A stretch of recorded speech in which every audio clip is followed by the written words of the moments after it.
എനിക്ക് അദ്ദേഹത്തിൻ്റെ വാർത്താ സമ്മേളനവും പ്രധാനമന്ത്രിയെ പോയി കണ്ടതിന് ശേഷമുള്ള കാര്യങ്ങളൊക്കെ കണ്ടപ്പോൾ മനസ്സിലാകുന്ന ഒരു കാര്യം, മുൻ സർക്കാരുകൾ എന്ന് വെച്ചാൽ രണ്ട് വർഷത്തെ 2 ടേമിലെ പിണറായി വിജയൻ സർക്കാർ എന്താണോ ചെയ്തത് അതേ രീതിയിൽ തന്നെ പോകാനാണ് വി ഡി സതീശൻ സർക്കാരും ശ്രമിക്കുന്നത്. ഈ കാര്യത്തിൽ അങ്ങനെ സാധിക്കൂ. അതായത് ഇപ്പോൾ കേന്ദ്ര സർക്കാരിനോട് ചില രാഷ്ട്രീയമായിട്ട് എതിർക്കുകയൊക്കെ ചെയ്യാമെങ്കിലും ഇങ്ങനെയൊരു രാഷ്ട്രീയ സവിശേഷ സാഹചര്യത്തിൽ എന്താണോ കേന്ദ്രത്തെ രാഷ്ട്രീയമായിട്ട് എതിർക്കുന്ന ഒരു സർക്കാർ ഭരിക്കുമ്പോൾ, അതും വലിയ സമഗ്രാധിപത്യ സ്വഭാവത്തോടെ എന്ന് വെച്ചാൽ വലിയ ശക്തമായിട്ട് ഭരിക്കുമ്പോൾ, ഒരു സംസ്ഥാനം അതിനോട് രാഷ്ട്രീയമായിട്ട് വലിയ എതിർപ്പുകളുള്ള ഒരു സംസ്ഥാന ഭരണകൂടം എങ്ങനെയാണോ പ്രതികരിക്കാൻ പറ്റുക, അതാണ് താരതമ്യേന വൃത്തിയായിട്ട് പിണറായി വിജയൻ സർക്കാരുകൾ ചെയ്തത് എന്ന കാര്യം വി ഡി സതീശനും അറിയാം, അദ്ദേഹത്തിന് ടീമിനും അറിയാം എന്നാണ് ഞാൻ വിചാരിക്കുന്നത്.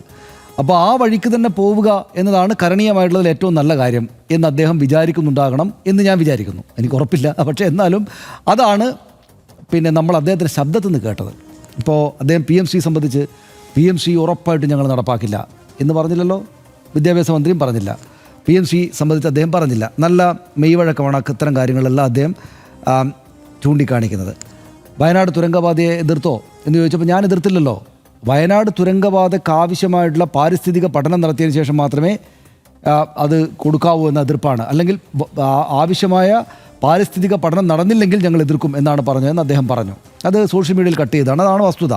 പിന്നെ അങ്ങനെ പല വിഷയങ്ങളും ധനപ്രതിസന്ധി പരിഹരിക്കുക എന്നുള്ളത് എന്താണ്, കേന്ദ്രത്തോടൊന്ന് മല്ലുപിടിക്കുകയോ മത്സരിക്കുകയോ എതിർക്കുകയോ ചെയ്തുകൊണ്ട് കാര്യമില്ല. അവിടെ ചെന്നിട്ട് ഇങ്ങനൊരു ഫെഡറൽ സംവിധാനം നിലനിൽക്കവേ അവിടെ ചെന്നിട്ട് കാര്യങ്ങൾ പരമാവധി തങ്ങൾക്ക് അനുകൂലമായിട്ട് നടപ്പാക്കിയെടുക്കാൻ ശ്രമിക്കുക എന്നത് തന്നെ ഏത് സർക്കാരുകൾക്ക് സാധിക്കുകയുള്ളൂ. അതുതന്നെയായിരിക്കും വി ഡി സതീശൻ ചെയ്യാൻ വേണ്ടി പോകുന്നു. അദ്ദേഹം അതിനെ വളരെ സാമർത്ഥ്യത്തോടു കൂടി തന്നെ നന്നായിട്ട് തന്നെ ഇടപെടുകയും ചെയ്യും. ഇന്നിപ്പോൾ പ്രധാനമന്ത്രി 20 മിനിറ്റാണ് കാണാൻ പറ്റിയത്. സ്വാഭാവികമായിട്ടും ഏറ്റവും ഇമ്മീഡിയറ്റ് ആയിട്ട് നമ്മുടെ പ്രശ്നങ്ങളെല്ലാം അദ്ദേഹം മോദിക്ക് മുന്നിൽ, പ്രധാനമന്ത്രിക്ക് മുന്നിൽ അവതരിപ്പിച്ചിട്ടുണ്ടാകണം ഉറപ്പായിട്ടും.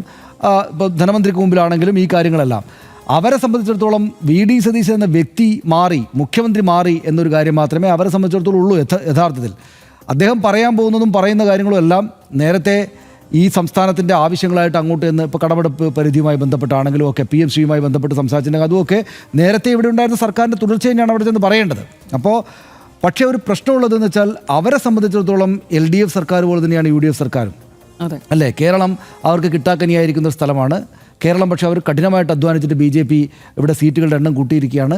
ഇനിയും സീറ്റുകളുടെ എണ്ണം കൂട്ടണം എന്ന നിലപാട് അവർക്കുണ്ട്. അപ്പോൾ ഇവിടെ ഭരിക്കുന്ന UDF LDF സർക്കാരുകൾക്ക് പരമാവധി ബുദ്ധിമുട്ടുണ്ടാക്കുക എന്നത് അവർ നേരത്തെ ചെയ്തുകൊണ്ടിരിക്കുന്ന കാര്യമാണെന്ന് നമുക്കറിയാം. അത് ആ നിലക്ക് ഉള്ള പ്രയാസങ്ങൾ വരും.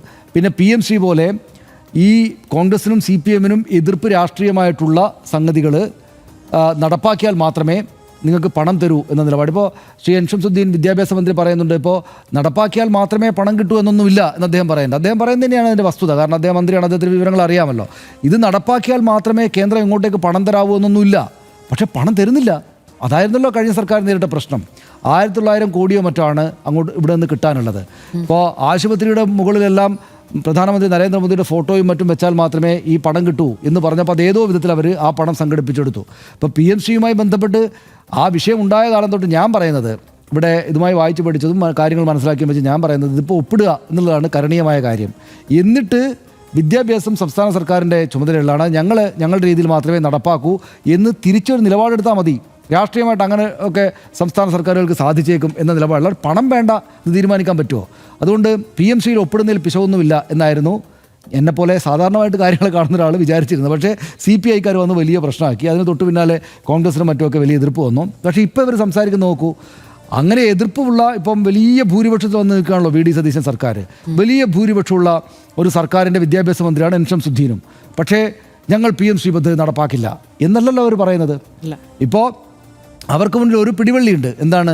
ഇപ്പം മുനമ്പം വഖഫുമായി ബന്ധപ്പെട്ട് അവർക്കുണ്ടായിരുന്നത് പോലെ ഇപ്പോൾ ഇന്നലെ KS ഹംസ മുനമ്പം ഈ വഖഫ് ബോർഡ് ചെയർമാൻ ഈ കാര്യം ഉമീദ് പോർട്ടലിൽ രജിസ്റ്റർ ചെയ്തു, അപ്ലോഡ് ചെയ്തു എന്ന കാര്യം കണ്ടില്ലേ, എനിക്ക് 10 മിനിറ്റ് കൊണ്ടിത് പരിഹരിക്കാൻ പറ്റാതായി, ഇവരെനിക്ക് 8-ൻ്റെ പണി തന്നു എന്ന് പറയുന്നത് പോലെ തന്നെ ഈ കാര്യത്തിലും ഒരു സംഭവം അവിടെയുണ്ട്. അതായത് ഇവർ കഴിഞ്ഞ തവണ ഒപ്പിട്ടാണല്ലോ, ഇവർ ഒപ്പിട്ട് ഇതാണ് പിന്നീട് പിൻവലിക്കുകയാണല്ലോ ചെയ്തത്. അതുകൊണ്ട് ഞങ്ങൾക്ക് ഇനിയിപ്പോൾ എന്ത് ചെയ്യാൻ പറ്റും എന്നൊരു കാര്യം എടുത്ത് വെച്ചിട്ട് മുൻ സർക്കാരിൻ്റെ തലയിലേക്ക് ആ കാര്യം ഇട്ടിട്ട് നിശ്ചയമായിട്ടും PMC ഒപ്പിടാൻ തന്നെയാണ് പോകുന്നതെന്നാണ് എനിക്കിപ്പോഴും തോന്നുന്നത്. അല്ലെങ്കിൽ അവർ PMC ഒപ്പിടില്ല, ഞങ്ങൾ രാഷ്ട്രീയമായിട്ട് കർക്കശമായിട്ടൊരു നിലപാട് സ്വീകരിക്കും എന്നവർ പറഞ്ഞേനെ.